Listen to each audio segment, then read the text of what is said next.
સીતારામ બધાને. તો આજે રવિવાર હતો એટલે હું ધાબા પર આવ્યો કે આજે ભલે આપણે થોડીક ઉંમર થઈ ગઈ છે, થોડા ઘણા મોટા થઈ ગયા છે, તો એવું કંઈ હોતું નથી, પણ મને પતંગ ચગાવવાની આજે ઈચ્છા થઈ હતી. તો હું ધાબે આજે આવ્યો, હું હાલો પતંગ ચગાવી. તો હું અહીંયા જોઉં છું, મુંદર એક પતંગ મને દેખાય છે.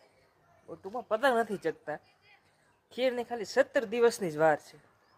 જ્યારે હું નાનો હતો ને, આજથી હું તમને વાત કરું કે 10 વર્ષ પછી પહેલાંની, ત્યારે 1 મહિનો અગાઉ પતંગ એટલા ચગતા અમારા જે આ વિસ્તાર છે ત્યાં, એની વાત જવા દો.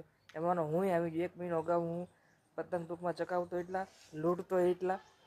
ટૂંકમાં એ જે મજા જે છે ને એ અત્યારના છોકરાઓમાં હચોડી જોવા જ નથી મળતી.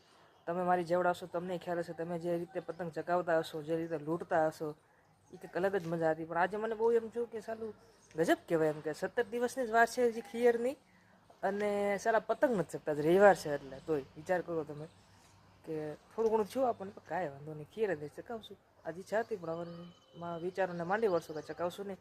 બસ, તો આજનો આ શોર્ટ વિડીયોમાં આ જ કહેવાનું હતું કે પહેલાં જેવા તહેવારમાં મજા રહી નથી. એનું કારણ છે કે અત્યારના જે છોકરાઓ છે ને, એ જ્યાં મોબાઈલ આવ્યા ને, મોબાઈલ જો કે આપણી વખતે ક્યારે હતા નહીં, આપણે ખૂબ નસીબદાર છીએ ને, ત્યારે આપણે એ રવાડે ચડી જ ગયા હોત. તારો ખૂબ ભાગ્યશાળી છે. મારો તો બર્થડે 2000માં જન્મ થયેલો છે, પણ મેં ખૂબ જ મજા કરી છે. બાળપણમાં મેં જેટલી મજા કરી છે એની કોઈ સીમા નથી. તમે મને રિક્વેસ્ટ કરશો ને કોમેન્ટમાં, તો એક દિવસ જરૂર આખો વિડીયો બનાવીશ કે મેં બાળપણમાં શું શું મજા કરી છે. તો તમે સાંભળીને એમ થઈ જશે કે નહીં ભાઈ, તે જિંદગી જીવી છે હકીકતમાં બાળપણની.